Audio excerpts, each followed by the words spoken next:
Hey, my name is ShawNshawN. I do art on ShawNshawN.co and specials on eBay. Today we're going to review John Wick, Chapter 3, Parabellum. So right off the bat, the title is just way too long. It should have been John Wick 3, end of story, Parabellum, but yeah, it was just too much in the title, I think. I mean, chapter, just take out chapters, there's no point to it. Maybe John Wick 3, Parabellum would have been better. So anyway, this film picks up story-wise. Oh, the movie stars Keanu Reeves as John Wick, obviously. Sophie is Halle Berry, his long-lost wife. Not a wife, but a girlfriend from the past. Ian McShane is Winston, the hotel manager of the concierge, or I can't remember the movie, Continental. Lawrence Fishburne is the Bowery King, kind of the underworld of the assassins. So and there's multiple other actors. So the film picks up where John Wick has been excommunicated from the high table. So this means there's a price on his head. Anyone can assassinate him. They put the money at $14 million. And so he knocks off a couple of assassins right off the bat. Then he makes his way to the library, and then inside the library has some more coins, for calling in past deeds. From there he goes kind of to the Russian assassin mafia, basically, who runs a ballet company. And so I guess they're from Belarus, so it's kind of Belarus, Russian, Ukrainian, who knows. But then we learn that John Wick actually was originally from there, so he has this Orthodox cross, and that's their due marker that they owe him one. So he's able to get transferred to Africa, and then from Africa he's kind of seeking the guy that's above the high table. So originally the original starter of the high table or something, and then high tables below him. And so this is kind of a new layer within the whole Assassin's Club. Like before, we just knew about the high table and the hotel, and now it's kind of opening up to a third layer with a Moroccan Assassin's Club, and as well as the master of all the high table. So they get advice from this guy he knows. He meets his ex-girlfriend, I guess. She shoots him, but then she decides to do a favor for him. He still has this blood token. And they go off, shoot a whole bunch of people, and then get sent to... She drops him off, and then he gets to go seek out the old master of the club. And then from there, he gets kind of forgiven, and then is sent back to New York. So you kind of have that big circle. But he's also re-inducted into the club, which he didn't want to be part of. So that's kind of strange, but it was just an ultimatum. He didn't really have a choice in the matter. But they also set up the movie to have John Wick 4. Obviously, they're making a lot of money on this series. People like to see all of the assassinations and everything. So, yeah, I think they should just end it at Chapter 3. I'm not sure why they're doing it Chapter 4. It's going to be pretty weak. But I guess they're doing kind of like, oh, it's Fast and the Furious. We can just keep going until we bury the series or someone dies on the set and we can't continue. But even Fast and the Furious, they're doing Hobbs and something. Continuation with Dwayne Johnson, The Rock, and the other guy. But yeah, they don't even use the original Fast and Furious, but they're using two of the characters. So they're kind of doing the Fast and Furious series wrong, but what are you going to do with that series, right? So I think they're kind of doing the same with John Wick. It's just a popular series. They can shoot a lot. People want to see a lot of shoot 'em up kind of film. Special effects, the fighting's pretty good. You get the feeling, and especially when he comes back to New York, that John Wick is a little bit out of shape. And he has been 5 years out of the field, but I don't know if the training was as strong this time, or... I mean, the guys that were playing karate against him in the end, these Asian gang members, they're just obviously so much better shape than Keanu Reeves as far as the fighting.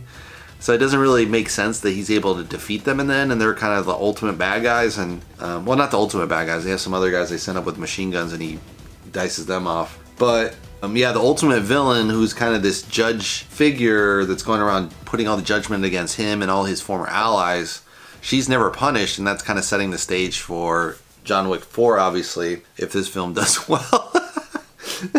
This is kind of ridiculous. It's just kind of the same story. They're, flying off the trails of the very first film, which was about him getting out of the assassination club, and they end up killing his wife and dog, and then he just finds it unforgivable. They kill his dog. But in this film, it's just like, dude, I don't know. There just doesn't seem like there'd be that much. I mean, it's an exact continuation, 1, 2, 3. So if you saw them back to back, on DVD, you wouldn't really notice that, and you'd be like, oh, this makes sense. But if it's like 3 years between each film, and it's like, oh man, come on, it's just the same film. And they kind of play around a little bit with Halle Berry as Sophie as his ex-girlfriend, and one of her dogs gets shot in the film. So you have kind of a beginning of a kind of a secondary plot, which would have been really interesting, but then they just kind of snub it in the butt. So she's just in, I guess that would be Act 2, I don't know. yeah, it's basically Act 2. It's kind of her allying temporarily with him, and then she's telling him to piss off in the end. And I guess that's okay, but it doesn't really, I don't know, it would have been nice just to have her all the way through or something. So you have, you know, the Act 1 is with the wife dies, he's pissed off. The Act 2 is continuation of him being pissed off.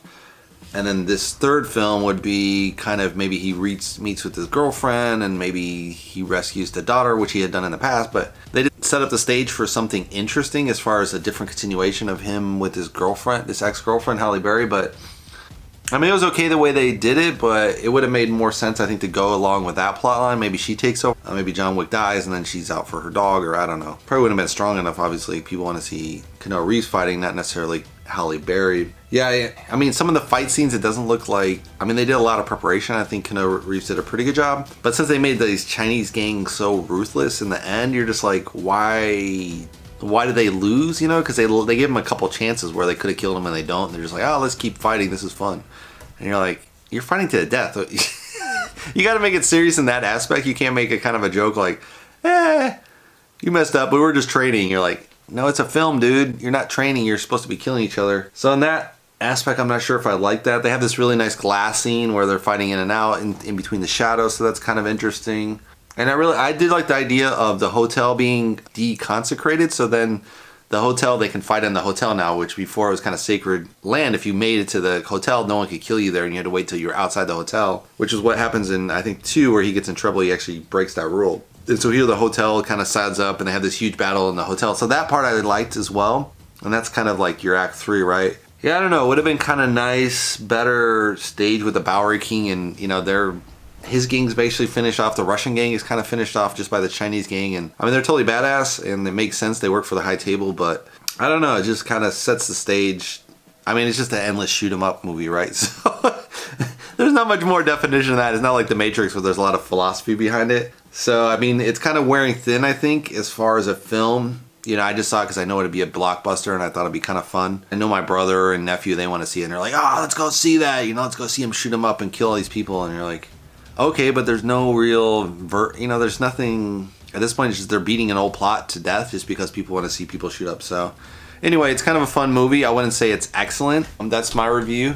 If you want to subscribe, you can subscribe below, and hope to see you in the next movie review. Thanks for watching, guys.